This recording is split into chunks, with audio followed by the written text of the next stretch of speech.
राहुल जी सब जगह bypass bypass घूमते रहे। राहुल गांधी जी का घर जोड़ दीजिए, राहुल जी का बस एक फोन आ जाए हम तो करवा देंगे। जहाँ भी जाती हूँ तो रिश्ते भी करवाती हूँ। तो यहाँ पर महिलाओं को तो रिप्रेजेंटेशन है ही नहीं है, तो आप कैसे विश्वास रखते हैं कि भाई आपको भी मौका मिलेगा? कि मैं रोज दिन में 250 से 350 किलोमीटर का सफर डेली तय करती हूँ। तो 14 साल में तो भगवान श्री रामचंद्र जी भी वनवास काट करके वापस आ गए थे। तो आप ये मान के चलो कि मैंने तो वनवास काट लिया है कि इस बार पार्टी मुझे 100% मौका देगी। महिला को भी टिकट मिलनी चाहिए। तो जब आप बिना सत्ता में आए इतने काम करा देते तो फिर आपको एमएलए बनने की जरूरत ही क्या है? कि राज और खाज जब खुद करते हैं तो उसी का असली मजा होता है। पार्टी के विधायक आदरणीय कृष्ण जी कड़ुआ थे, वो नहीं चाहते थे कि ये वो कॉलेज वहाँ बने। तो ये अधिकारी आपसे डरते हैं या फिर? खुद ही 2 मुख्यमंत्री उन्होंने बना रखे हैं, एक गहलोत जी और एक सचिन जी। सचिन पायलट जी ये जो सब कुछ कर रहे हैं इसके पीछे कहीं भाजपा वालों का हाथ तो नहीं है मैम? तो हम तो उनका स्वागत करते हैं। तो मैं एक जाट परिवार की बेटी हूँ और जाट परिवार की बहू हूँ। कि आप दूध भी निकाल लेते हो। उसमें सोसाइटी में 20 करोड़ का घोटाला हुआ, क्योंकि जब ये किसान आंदोलन हुआ तो मैं किसानों के बीच में रही कि बेटी को चांद जैसा मत बनाओ, बेटी को सूरज जैसा बनाओ। नमस्कार, अपनी खास पेशकश शख्सियत में आज हम आ पहुंचे हैं हनुमानगढ़ जिले की विधानसभा संगरिया में। हरियाणा बॉर्डर के साथ लगती हुई इस विधानसभा में सिख और जाटों का प्रभुत्व माना जाता है। पिछले 2 बार से यहां पर लगातार भाजपा के उम्मीदवार चुनाव जीतते हैं।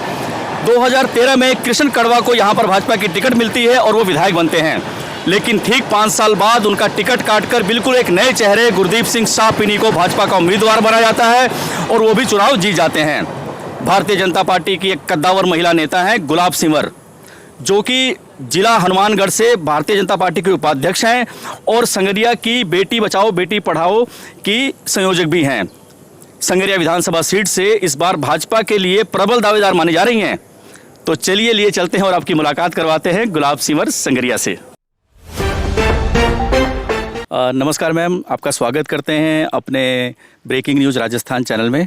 नमस्कार जी, मैं भी आपका यहाँ संगरिया की इस पावन धरा पे बहुत बहुत स्वागत करती हूँ कि आप इतनी दूरी से चल करके हमारे बीच में आए हैं।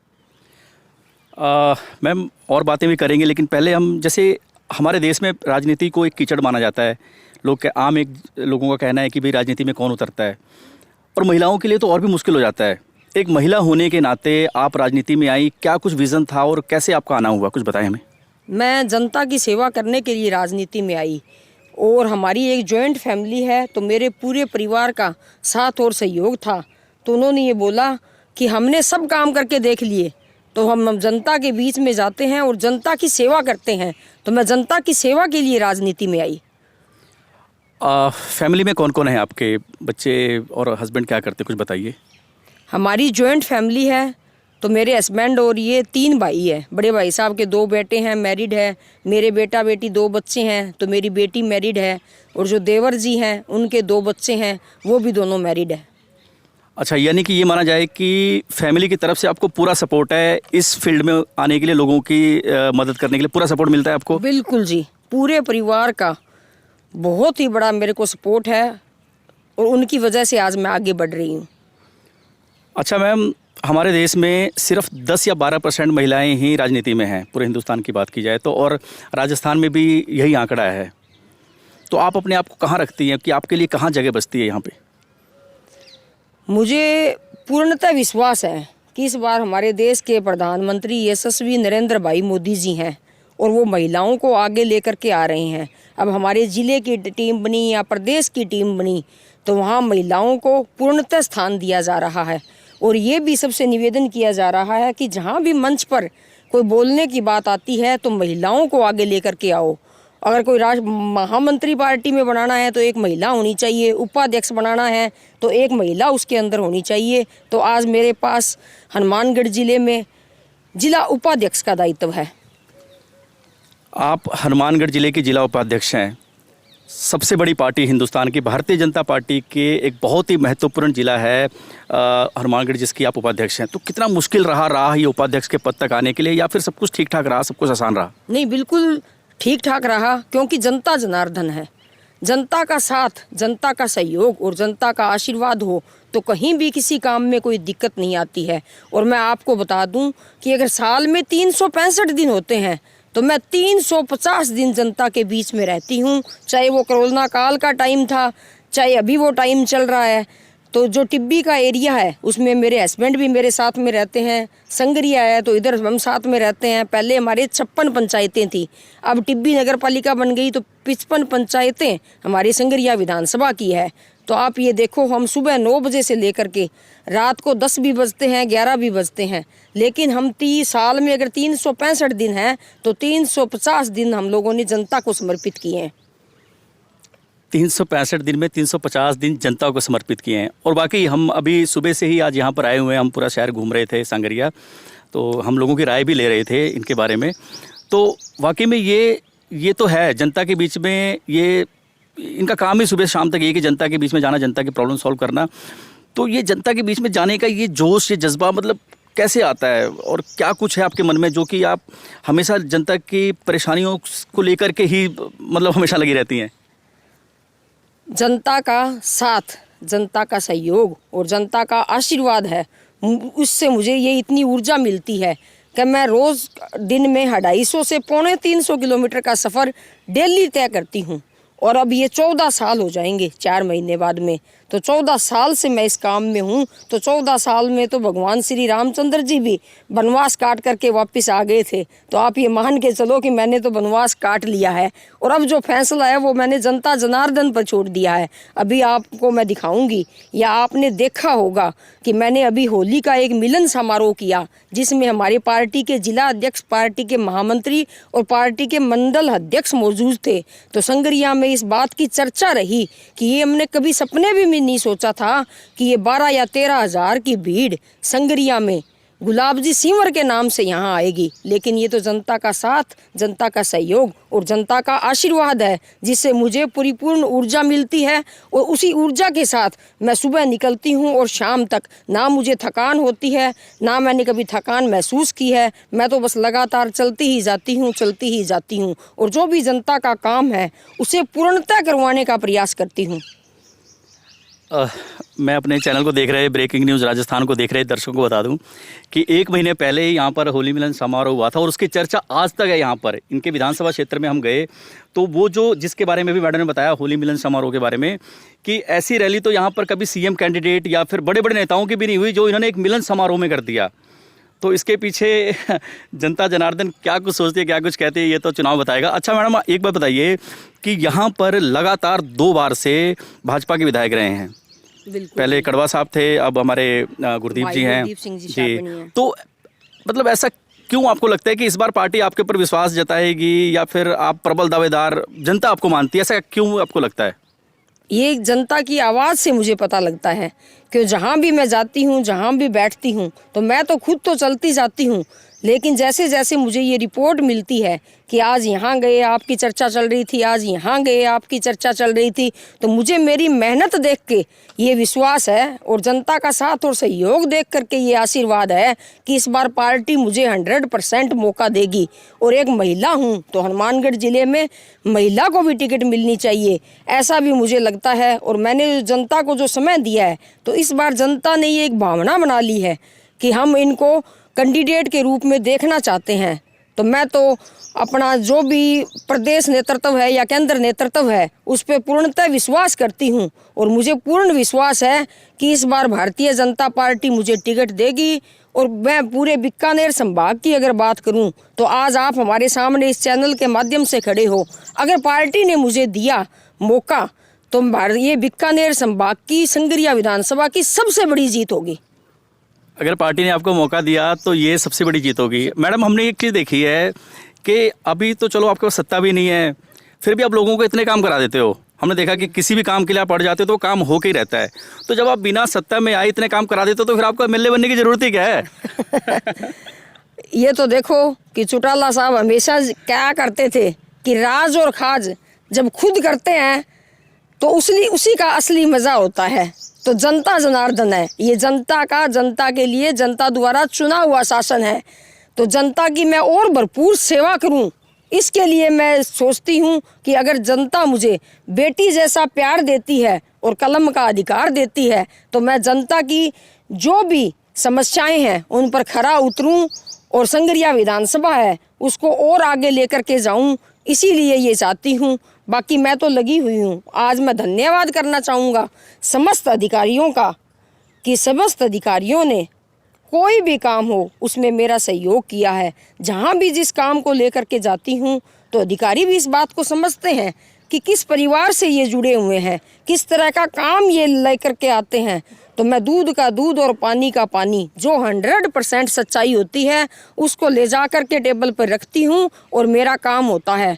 तो अपने यहाँ एक सूर्यवाड़ा गांव है, तो जब कांग्रेस की सरकार थी और डॉक्टर परम नवदीप सिंह जी विधायक थे तो 2 ITI कॉलेज मंजूर हुए। तो एक तो आपने देखा होगा दीनगढ़ में ITI कॉलेज बन गया, लेकिन टिब्बी में उस कॉलेज के लिए जगह नहीं मिली। तो आदरणीय डॉक्टर राम प्रताप जी ने वो 10 बीघे ज़मीन दी और सूर्यवाड़ा गांव में आज 13 करोड़ से ITI कॉलेज बन करके एक शानदार और जानदार काम उसमें तय हुआ है। उस समय हमारे पार्टी के विधायक आदरणीय कृष्ण जी कड़ुआ थे, वो नहीं चाहते थे कि ये वो कॉलेज वहाँ बने, क्यों उनको पता था कि कॉलेज अगर गुलाब सिंवर बनवाएगी तो उनका नाम होगा। और ये तो आप भी जानते हैं भी जो काम करवाता है उसका नाम होता है। लेकिन मैंने एडी चोटी का जोर लगाया, उस कॉलेज की बिल्डिंग आज वहाँ बना करके तैयार कर दी।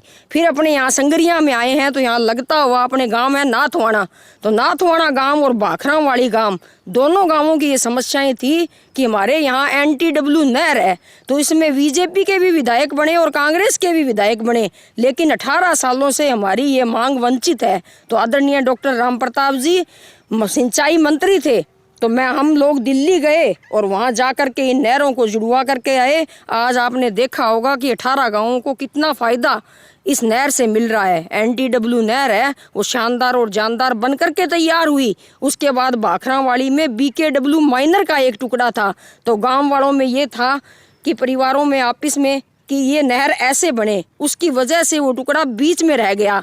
तो मैंने गांव वालों से एक ही वार्ता की कि आप ये अधिकारियों पे छोड़ दो कि आप लेवल निकाल करके इस नहर को बनाने का काम करें। तो वो भाखरावाड़ी के BKW माइनर का टुकड़ा भी मैंने बनवाने का काम किया। और छोटे बड़े काम की तो अपने क्या बात करें, सुबह से शाम तक कहीं ट्रांसफ़र लगवाना है, कहीं कुछ करना है, तो सुबह से शाम तक जनता के काम करवाती हूँ। मैडम यही तो मैं जानने की कोशिश कर रहा हूँ आपसे, और हमारे दर्शक भी शायद यही जानने की कोशिश कर रहे हैं कि देखिए कि आप मतलब इतना सारे काम आपके बड़े आसानी से हो जाते हैं लोगों के, तो ये अधिकारी आपसे डरते हैं या फिर क्या कुछ है? नहीं, अधिकारियों से मैं बड़ा ही अच्छा तालमेल रखती हूँ, क्योंकि अधिकारी अधिकारी होते हैं। वो सरकार चाहे बीजेपी की हो या सरकार कांग्रेस की हो, पक्ष और विपक्ष तो चलता रहता है, लेकिन कुर्सी होती है। कोई भी काम होता है जाकर के उनसे निवेदन करते हैं, और आज अगर हम हाथ जोड़कर किसी से निवेदन करते हैं तो वो काम 100% पूर्ण होता है, इसमें कोई दो राय नहीं है।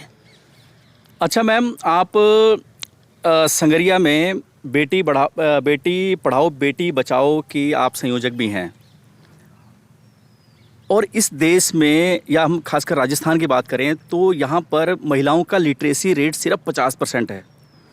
तो इसके ऊपर आप खासकर संगरिया को लेकर के या फिर अपने ज़िले हनुमानगढ़ को लेकर के आपकी क्या क्या प्लानिंग है, क्या क्या योजनाएं हैं ताकि बेटियाँ और पढ़ सकें, आगे बढ़ सकें? मैं जहाँ भी जाती हूँ हमेशा बेटियों की बात करती हूँ, और हमेशा एक ही बात कहती हूँ कि ओस की बूंद सी नाजुक होती है बेटियाँ, फूल सी कोमल होती है बेटियाँ। बेटा तो एक कुल को रोशन करता है, 2 कुलों को रोशन करती है बेटियाँ। तो जहाँ जहाँ भी बेटियाँ खेल करके आती है या शिक्षा में जहाँ भी टॉप करती है, तो मैं उनके गांव में जा कर के, उनके घर में जा कर के उनका मान और सम्मान करती हूँ। और हमारे संगरिया में एक मीरा कॉलेज बना हुआ है, उसके सरकारीकरण की चर्चा भी काफ़ी दिनों से चल रही है। एक बार उसका सरकारीकरण होगा, उसके बाद वो वापस रद्द हो गया, तो मैं चाहती हूँ कि मीरा कॉलेज का भी सरकारीकरण हो। अभी गहलोत साहब इस बार बहुत ही ज़्यादा आश्वस्त हैं इस बात को लेकर के कि इस बार उनकी दोबारा से सत्ता वापसी करेगी। हमारी कई कांग्रेसी नेताओं से भी बात हुई तो हमने उनको बोला कि भाई कि राजस्थान में तो हर 5 साल बाद सत्ता परिवर्तन की रिवायत है, लेकिन उन्होंने कहा कि जो गहलोत साहब हैं इनकी बहुत सारी जन कल्याणकारी योजनाएं चल रही हैं, तो उसको लेकर के ये लोग बहुत आश्वस्त हैं। तो जो जल कल्याणकारी योजनाएं चला रही हैं, चाहे वो सिलेंडर सस्ता करने की बात हो, राइट टू हेल्थ हो, और भी कई सारी, तो इसके बारे में आपका क्या सोचना है इन योजनाओं को लेकर के जो चल रही हैं इस समय कांग्रेस सरकार की? ये कोई भी योजनाएं हैं वो धरातल पे अभी भी नहीं चल रही है, और ये आम जन तक और अंतिम छोर तक जो व्यक्ति बैठे हैं वहाँ तक इनकी योजनाएं अभी तक नहीं पहुँची हैं। और आज आपने देखा होगा कि सचिन जी आज धरना लगा करके बैठ गए हैं। तो जब सरकार में खुद ही दो मुख्यमंत्री उन्होंने बना रखे हैं, एक गहलोत जी और एक सचिन जी, तो एक कुछ बोलता है और दूसरा धरने पर बैठे हैं, तो आप ये खुद ही सोच सकते हो कि कांग्रेस की सरकार किसी भी हालत में नहीं आएगी। भारतीय जनता पार्टी की सरकार राजस्थान में पूर्ण बहुमत से आएगी। नहीं, कहीं ये सचिन पायलट जी ये जो सब कुछ कर रहे हैं इसके पीछे कहीं भाजपा वालों का हाथ तो नहीं है मैम? नहीं नहीं नहीं, ऐसी कोई बात नहीं। क्योंकि हमने देखा है कि और राज्यों में भी, यहाँ पर हो सकता है कुछ और कहानी हो, और राज्यों में हमने देखा है कि भाजपा तोड़फोड़ करने में बहुत माहिर है। तो कहीं ये इनके पीछे जो पटकथा लिखी गई है भाजपा के बड़े नेताओं का कुछ रोल इसमें ना हो कुछ? नहीं, इसमें तो ये है अभी तक तो ऐसी कोई बात नहीं है। बाकी पार्टियां हैं उसमें उल्ट फेर तो चलता रहता है। अभी आपने देखा होगा सुनील जी जाखड़ हैं, उन्होंने भी भारतीय जनता पार्टी ज्वाइन कर ली। कुछ नेता और भी है जो भारतीय जनता पार्टी में आने की बात करते हैं, तो हम तो उनका स्वागत करते हैं, क्योंकि भारतीय जनता पार्टी का परिवार जितना बड़ा होगा उतना ही हम सब लोगों के लिए अच्छा होगा। अच्छा मैम, राजनीति से थोड़ा हट के बात करेंगे। पीछे आपकी एक वीडियो बड़ी वायरल हो रही थी कि आप किसी सरसों के खेत में आप शायद कटाई कर रही थी। आपकी वीडियो बहुत वायरल हुई थी। तो ये सिर्फ फोटो सेशन के लिए था या फिर आपका कुछ खेती बाड़ी से कुछ लेना देना भी है कुछ? नहीं, हम सब लोग हैं वो हमारे जो भी खेती का काम है, तो हमारे उधर जैसलमेर में हमारी 18 मुरबे ज़मीन है रायमला गांव में। इधर हमारे 300 बीघा मसीतावाड़ी में पड़ता है और 100 किले हमारी एलनाबाद में ज़मीन है। तो हम ज़मीन कभी भी ठेके पे नहीं देते हैं। हमारा परिवार खुद खड़ा होकर के ज़मीन का खेती का काम करवाता है। तो आपने देखा होगा कि एक जगह मैं गौशाला में दूध निकाल रही हूँ या कहीं सरसों काट रही हूँ, तो मैं एक जाट परिवार की बेटी हूँ और जाट परिवार की बहू हूँ। किसी भी काम में कभी भी नहीं अटकती हूँ। जहाँ भी गाँव में जाती हूँ तो सब लोग इस बात की चर्चा करते हैं कि आप दूध भी निकाल लेते हो, आप सरसों की भी कटाई कर देते हो। तो सरसों जिस दिन वहाँ संगरिया में काटी जा रही थी, तो जितनी मजदूरों ने काटी उनके बराबर मैंने भी मजदूर बन के उनके बराबर सरसों काटी। तो मैं किसी काम में कहीं भी पीछे नहीं हूँ। चाहे अपने अभी ये ओलावृष्टि हुई, फसल खराबा हुआ, सब जगह जा कर के मैंने उनका निरीक्षण किया और अधिकारियों के साथ भी हमें जो किसान भाई है उनको पूरा मुआवजा मिले। और अभी आप मेरे ऑफिस के पास यहाँ आए थे तो आपने देखा होगा कि व्यापारी है वो किस तरह से सरसों का सैंपल लेकर के एक लाइन में खड़े हैं। तो कल मैं उनको ज्ञापन भी दूंगी कि ये जो सरसों की जो इसमें मॉइस्चराइजर और ऑयल होता है उसका पता लगाने के लिए एक मशीन होती है, तो उसकी कीमत 15 लाख रुपए है। तो हम सचिव जी से ये निवेदन करेंगे कि आप एक मशीन एक और लेकर के आइए, ताकि जो भी किसान भाई है उनको कोई भी समस्या नहीं हो। और आपने देखा होगा कि पिछले दिनों ही हमारे यहाँ रतनपुरा गांव है, उसमें सोसाइटी में 20 करोड़ का घोटाला हुआ। तो कांग्रेस के प्रभारी मंत्री गोविंद राम जी उस दिन आने वाले थे, तो कलेक्टर साहब और एसपी साहब के लगातार फ़ोन आए। हम लोगों ने वहाँ रास्ता जाम कर दिया, एमडी को वहाँ से बर्खास्त कराने का काम किया। अब दूसरे एमडी वहाँ आए हैं, उसकी जांच चल रही है। तो मैं तो ये चाहती हूँ कि रतनपुरा गांव के जो भी वासी हैं, अभी मैं उनसे मिल कर के आई हूँ, फिर आपके पास आई हूँ। भी जनता का पैसा है वो जनता को मिलना चाहिए। बिल्कुल जी, जनता का पैसा जनता को मिलना चाहिए। देखिए आपने बताया कि आप किसान परिवार से बिलोंग करती हैं। अभी अच्छा, ये वाली जो बेल्ट है आपकी, ये किसान बहुल एरिया है ना? बिल्कुल जी। तो पिछले दिनों बेमौसम बरसात से किसानों का बहुत नुकसान हुआ है जी।